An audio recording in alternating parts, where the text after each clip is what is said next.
Can I start?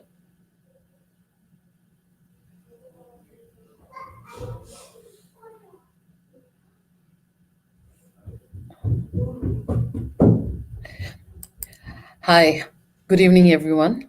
Welcome to our weekly Facebook Live session on migration updates presented by MelbourneMAMA. I'm Pooja from Xcel Global Services, and I'm the host for today. We'll be discussing about ACT nominations and other migration updates. And to discuss this, we have our experienced registered migration agent, Mr. Harmeet Uppal from Future Migration and Education Consultants.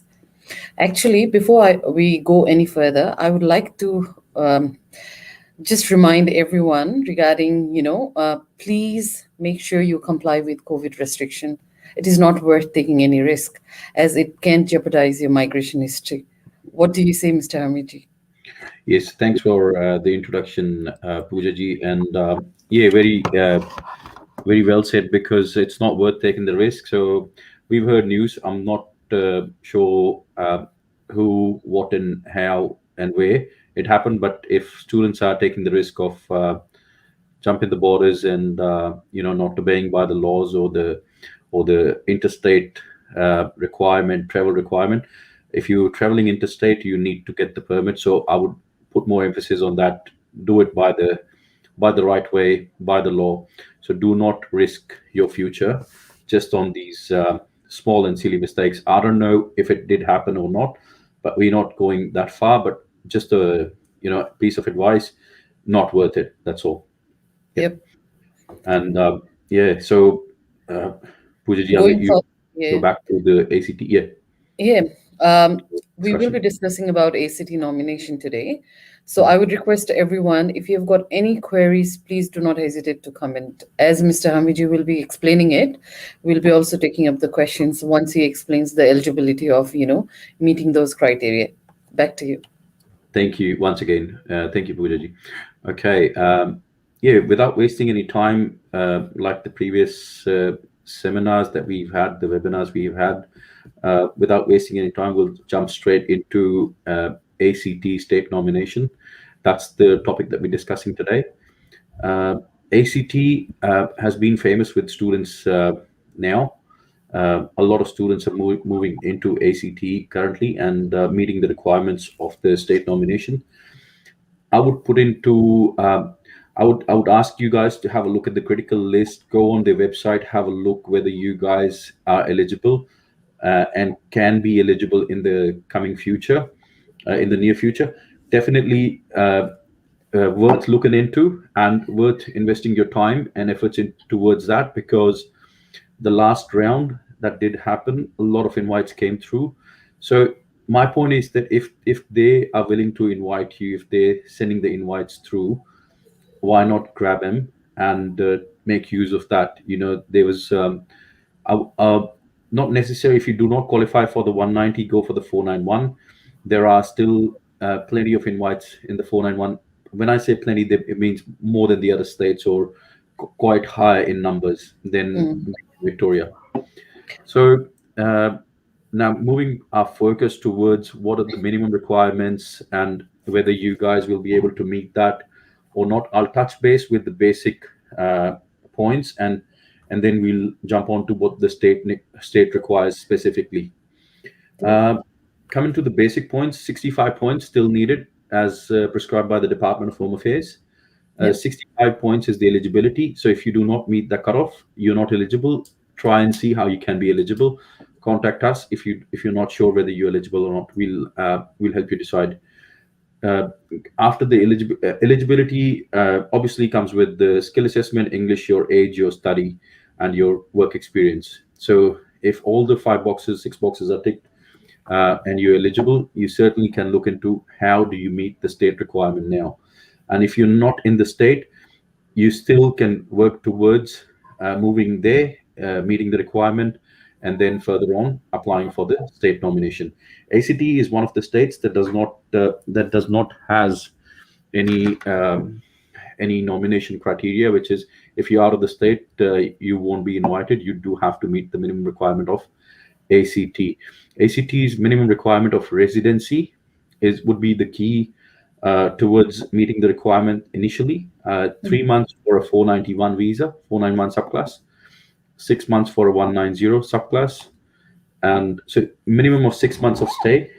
If you have dependent applicants must be living with you in the ACT, in the same state, and the entire period as well. Sorry, yeah, for the Yep. same period. So unlike Victoria, there is no STEM sections or anything like that in ACT.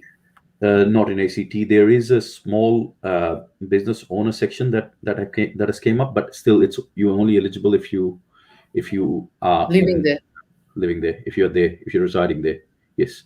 So So that it means gives you anyone thinking of ACT, they have to migrate to state and minimum stay over there for 3 months. 3 months. That's Yes, the that's basic that's correct. requirement. Yes, Yep. that's a basic requirement. So I would tick that box first, along with meeting the department's requirement. So Yep. we tick that box first to actually get it, make ourselves eligible.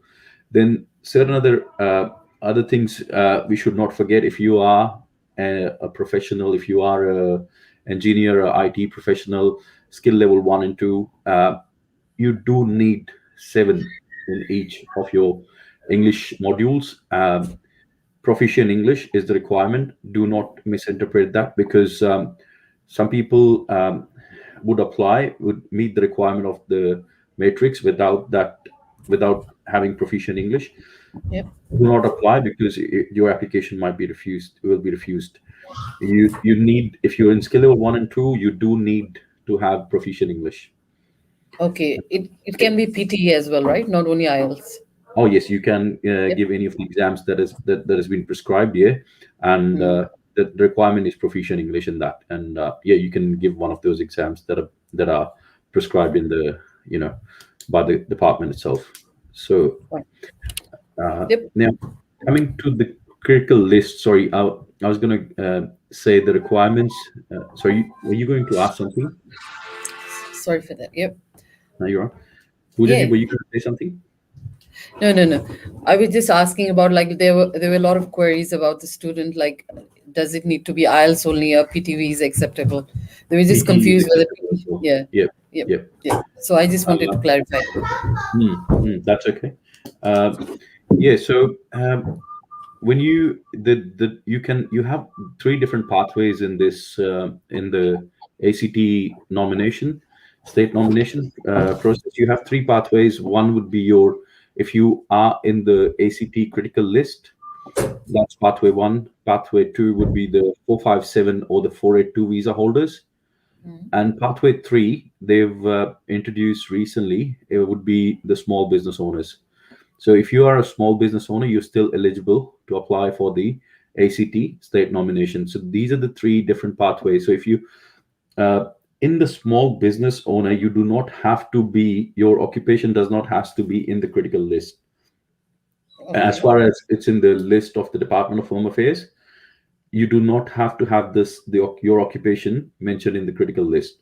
So that's the difference between where 457 and 482 visa holders, the requirements the same, and small business, the requirements the same. So Just a small query over there. Like, for yes, example, if your business is registered under Victoria, but you've got a franchise running in ACT, do you still qualify for that? Or you have ACT, to, yes. can you run a Like, franchise over there, or you need to have your business registered over there? you need to have your business registered over there in So you ACT. can't just have a franchise of business registered other You state of Australia. you will be eligible for a business which is registered at other state, but it has to be running in ACT as well for the last 12 months or so. So they've pointed out Okay. a few yes. So in this section, they've actually clarified which businesses do qualify, and if the business does not Yep. qualify, why would it not qualify? Because there are certain businesses that do not qualify in this stream. Um, I can bring into the notice which ones they are. They were I think the taxi and the courier business. So if you So are Uber yeah, Eats and all those kind of things. no, they would not work, unfortunately. They're not one of those businesses that would qualify. Again, there are certain other requirements under the business section which you would have to meet. Yep. We'll run through them in a bit more detail after we Yep. go through the critical list. The first thing that I wanted to touch base was the critical list. Yep. So right after that, we'll jump onto the small business stream. So Yep. in the critical list, sorry, Canberra's brought up. Sorry, ACT has brought up uh, list of occupations which are in the critical list, and uh, I'm not surprised. There's a lot of other no, other occupations which are not normally seen, or people do not look into.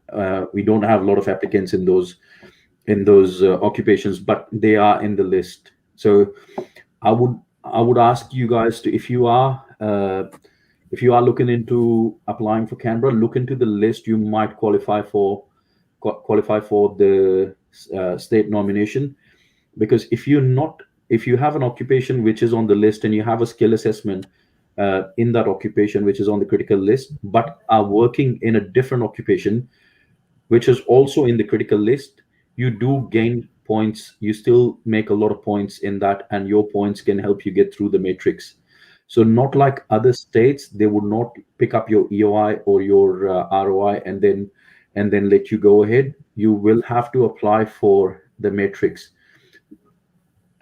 So you have to meet the matrix, the Canberra Mm-hmm. matrix. So you meet the matrix, you put in your points in the matrix, you see what you're scoring. If you're scoring 65 and above, 65 was the cutoff last. So if you're scoring something close to 65 and above, you're eligible. And yeah, I would definitely say look into, if you're not scoring 65, look into how you can come up with 65. Yep. Sorry.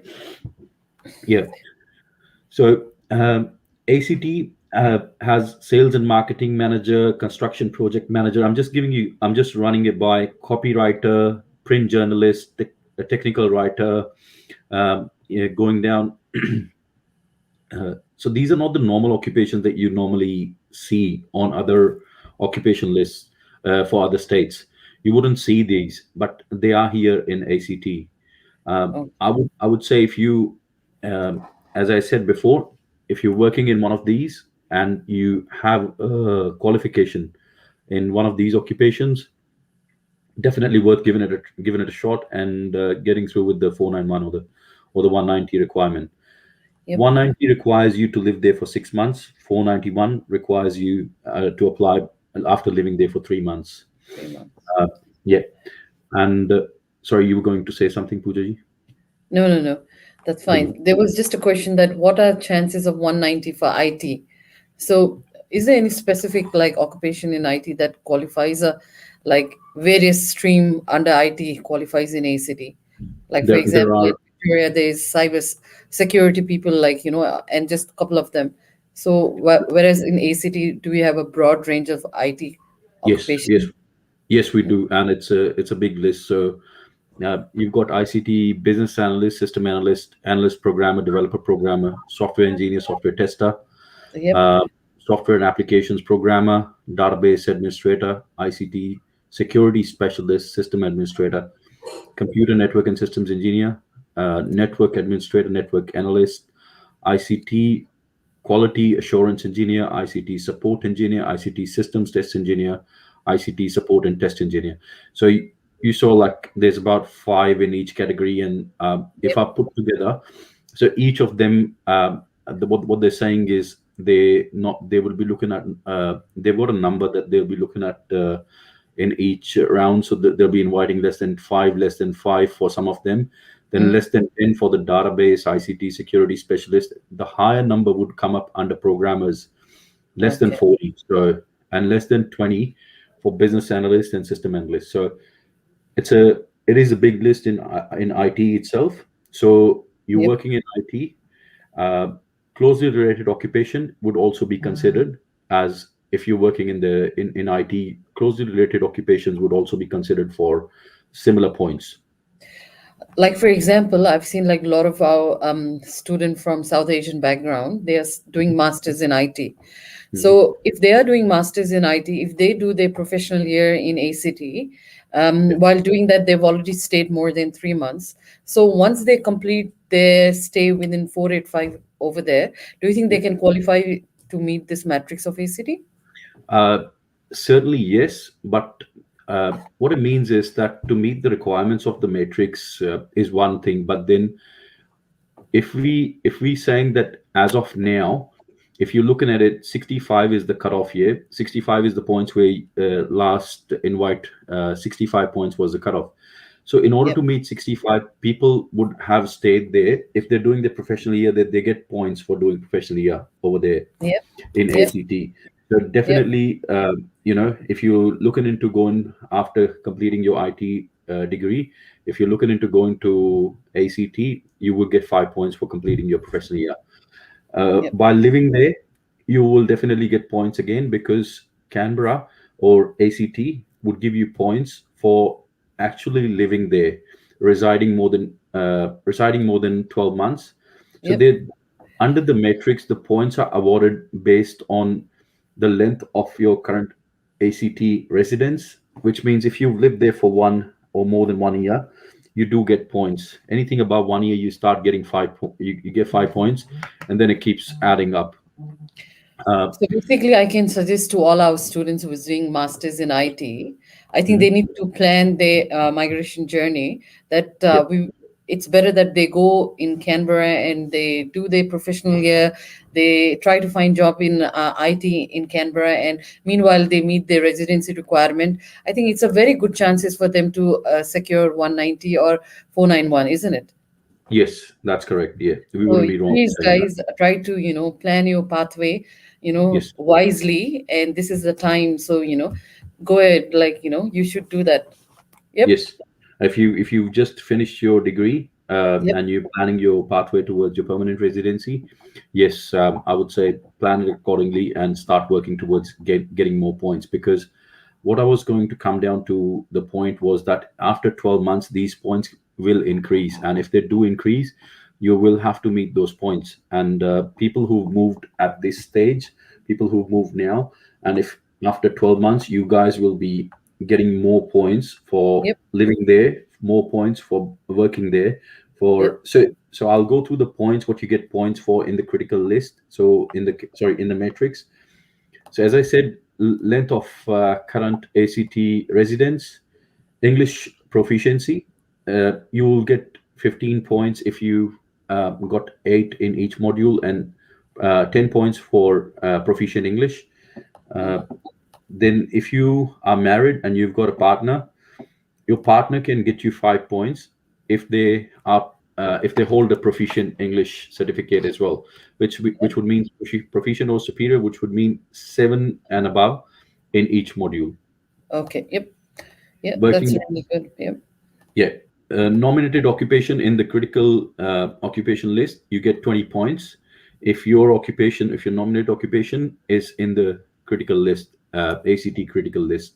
yep, yep, Uh, we'll discuss this next point in a bit of detail. Small business owners, I would just say that you get points for this as well. If you're running your business in Canberra, running a small business in Canberra, you will get points. You can get up to 20 points in the matrix if you fall under this category and you do meet all the requirements of the Canberra matrix. Uh, Now, length of ACT employment. So you get points for length of ACT employments. You can get from anything from 10, 5, depending on the occupation you're working in and yep, how long you've been working for. yep, ACT employment skill level. So that's a separate category where you get points again. You yep, can get up 20 points, the maximum, and lowest is I think 5 or no points if you're yep, not working in any of the ACT required by ACT matrix the employment. So ACT critical list. If you're working in the critical, as I said before, uh, I did mention that if you're working in your nominated occupation, you will get points. But if you're not working in the nominated occupation, but are working in an occupation which is on the ACT critical list, you still get points. And that's why I said that people might be working in a different occupation and they yep, would be able to find a job there. You will get points for that. There's 10 points for that. depending Yep. depending upon your qualification in that field as well. Yep. Um, we can, if you have questions, we can clarify those questions. We've If you got a have, question from Mr. Dinesh Kuna. He's Hmm. asking, what are the chances for 190 for IT uh, with Will the the points go points? down to 70? Yeah. That's a good question. I cannot tell you exactly will the points go down to 70. They were 85 in the last one, minimum points. 70, if I was you, I'd probably go for the 491. If you cannot see yourself moving up above 70, um, I would say go for the 491, but get yourself into a visa where you can apply for the visa and be safe, because I think it's worth it's worth doing 70 it. is a bit challenging at this stage, isn't it? Yeah, 80, Yep. 85 is the cutoff, Yep. uh, and definitely you're above 65. So I wouldn't put in Risk. more stress into that. I would just say go for the 491 if you're getting it. If you Yep. and I don't see, if you're living in ACT, you definitely, or I Yep. can't say 100% because that's not something I should be saying, but Yep. you will be able to meet the requirements Yep. of the 491 leading to the 191 subclass. Yeah, it's not that He also difficult. has another query where he's asking, when will New South Wales will start calling to give invitation? Will it be after COVID lockdown or before? I think that's something Okay. which is out of Um, control. yeah, yeah. See, New South Wales said that they would be after the August period, after the end of August, they'll be bringing out the results for the people who applied in the first 7 days in the first week of September. So I would say first week of September. I don't know if the lockdown's going to affect it, but see, if people are working just like us, we're working. If you guys are working, I mean, I don't see them postponing that. That should still go. They should act, yeah, in accordance, and you'll get the results within the first week. Yeah. We also have another question that is, um, he says, I've recently finished my PY from Melbourne. I have about 9 months of visa left. Is it a good idea to move to Canberra at this stage? Sorry, you finished your PY. You've got 9 months of visa left, which is the Yeah. 485. Yeah. Yeah, I'm Uh, sure he's in 485. yes. Yes, it is a good idea to move to Canberra. If you in Victoria, I'm assuming, and Yeah. if you're in Victoria, I would definitely say yes. It is a good idea to move down to ACT. Yep. Start looking into how, not just moving there, look into how would you go there and get to 65, 70, 75, 85, the points. So how would you meet the points? Start working towards that. If you So you need need to make a proficiency, strategy how you can increase your point. plan it. So Yes, plan it it has to accordingly. be from day one, not leave it to Yes, the last moment. Either you can increase your score in English, where you can work. So you have to yes. start doing. Yep. It's basically all They about should. planning and making Yes, strategy. Yes. more specific advice can be given if you can give us a call, discuss your case Yep. specifically. Yep. We'll be discussing your case, and Yep. we can do that over the phone or over the Zoom. Zoom Yep. meeting. Yeah. Yep. Sorry, going back to the matrix once again. Yep. I think we've got less time left on the clock, but I'll I'll just quickly go go through through a this. few questions that we have got, and then after that we can just conclude it by you explaining it. There's another query here which says, I've completed my Masters of Business Analytics recently and planning to move to regional. Which is the best option to get PR? Is it ACT or any regional? Sorry, can I get that question again? Can I I ask you have to repeat? completed my Masters of Business Analytics Mhm. recently and planning to move to regional. Is Yeah. it good idea to move to regional or ACT is a better option? ACT is regional. So Yeah, probably he doesn't know. That's why he's asking that. okay, if you do not know, ACT is regional. Definitely. Yeah. So sorry. Now I get your question now. So when you meant is a good idea to move to regional, I think they're saying regional Victoria. No, Yep. I would say ACT. Uh, Okay. Yep. you'll get more points. You'll get more points, and Moving to ACT. yes, definitely, and you'll get more points. You can complete your PY, and we'll Yep. be able to finish Score it there. off with the, yeah. After you do the PY, as soon as you finish your PY, you'll be able to get your points and your skill assessment. You will meet majority of the requirements that ACT requires you to meet. So yeah, I would definitely look into that if you open to moving states. Yes. And also another question, Harmiji. If student who are completing their Bachelor of Nursing, which is the best state to apply 190? Nursing is open everywhere. Yeah, I think nursing is uh, only the thing that's well in demand in all the states, I think. I would say if you nursing student, uh, look for your work and your points, what you come up with. If you're coming up with anything above 80, 85 points, along Mm, with your English and your with your work experience and everything, if you're coming up with 80 points, 85, stay by here. In Victoria you can, because if you fall under the criteria, meet the requirement for the skill assessment for the five nursing categories, registered nurse categories that are open in Victoria. mm, Still, Victoria hasn't given any invites to people, to nurses, in this financial year.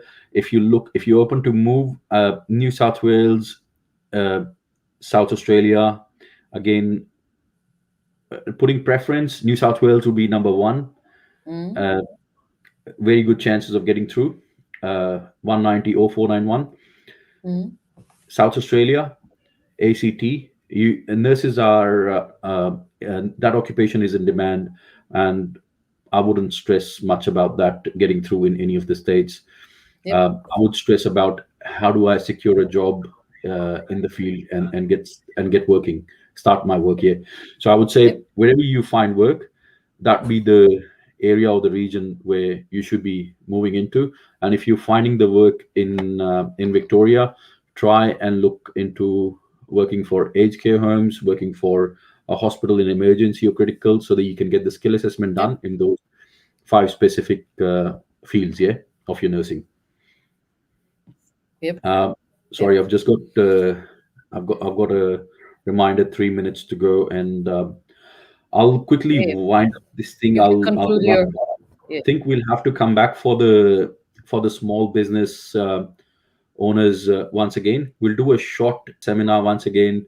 Uh, we'll hold a small seminar once again for the small business owners. We'll give you more detail, and we'll run it by either in a day or two, rather than leaving it too far ahead, so that you guys can. Just a small question regarding that, Harmiji. If someone is in 485 and if that student has enough money to invest in a small business category, are they still eligible for that thing? Or what is the eligibility for that? Like, There's do you no need still of, need to? the investment does Okay. not have to be specific, so they're not wanting you to, there's no specific amount of investment that they asking you to make, but they want to see a $200,000 turnover in a year of your business. So they want to see that you've actually, yeah, the turnover should be 200,000, the business should be profitable. Profitable Okay. can be $10, profitable can be 100,000. So it would not make a difference as far as your Yeah. business is profitable. So if you're meeting those criterias, look into, if you're meeting those criterias, yes, you can apply. There are a few other things that we need to point out in the small business owner category, but as I said, we might have Yeah. to come back for that. Another. Yep. And we'll Yeah. quickly finish off with this Canberra Matrix one. Sorry, we were going through the critical list. Yeah, so your spouse or partner's employment will also get you points. Your education gets you 15 to 20 points. Your years of study in ACT. So when you were asking Poojaji, when you were saying the PY student, Yep. PY will meet the 1 year study criteria, and you'll get 5 points for that. So if Oh, people, that's good. yeah, people who are in ACT will get 5 points if they're doing their professional year over there, Yep. and Yep. and then that's again for any of the occupations, not just IT. So if you're Okay. doing your professional year in any other occupation as well, yes, you will get the 5 points. Uh, Close family ties. If you have family in Canberra, definitely there's a lot of points for having family there. So if you have family there, that's good. Otherwise, make some family there. Yeah, yeah. Sorry, I'm That's just a good joking. piece of advice to Yeah. conclude. Come up with some family there. Yeah, Assets in Canberra. You've if you've invested $250,000 uh, at least, or you have $250,000 to purchase a residential or a commercial property in Canberra, that will also give you 5 points. If in case you are 5 points short of meeting the criteria, you can look into that if your pocket just a allows. small query on that. That 250,000, if I'm a student, can Mhm. I get that money from India from my parents to buy that property, or it has to be my own earned money? No, I think no. If you're a student, I think Yeah, that's what no, I came in with $3,000. I never had 250,000. I wish my parents would give me $250,000. But if if that's the case, if you have earned that much money, I mean, do whatever you want with that money. But yeah, you'll definitely be eligible. But in Yeah, case you don't have it, you can get the money of your parents, and I don't see invest any that. issue. They haven't specified that you cannot get money of your parents, or you need that money to buy something. Yeah, if Yeah, you if yeah, you're buying residential or a commercial property yeah, and you've invested there, yeah. So I don't see why they would ask for where did the money come from, as far as it's not coming from a yeah. drug business. No worries. Yeah, Sorry, I'm joking again. Yeah, so it's okay. Don't yeah, take this serious here. yeah. Uh, so we've only had time to run through the critical list, but I hope we've clarified a lot of points for today. We will come back, as I said, we'll come back within a day or two. We'll plan it out with Melbourne Mama and see if they allow us to come back within a day Yeah, or two and complete our seminar. But yeah, we'll go through the rest, the other two yep, categories, and we'll try and finish it off if we yep. do get hold of the timing. Yeah. Thank you so much, Harmiji, for your valuable time and suggestions and insight about ACT. And Thank you. also, this is to all the students. If you've got more queries, if you've got more doubts, please do not hesitate. Send comments to Melbourne Mama, and they will definitely pass it to us. And we will pass it to Harmiji to clarify all those doubts. And we would like to thank you all for everyone who participated today. And definitely a big round of applause to Harmiji for your valuable time in such a busy period. Thank you, Pooja ji, And and thanks also, for thank you, your, Melbourne Mama. yeah, you've hosted it quite well. Thank you for that. Yeah, No worries. Thank you. thanks. Have a good day. Bye bye. Yeah, bye.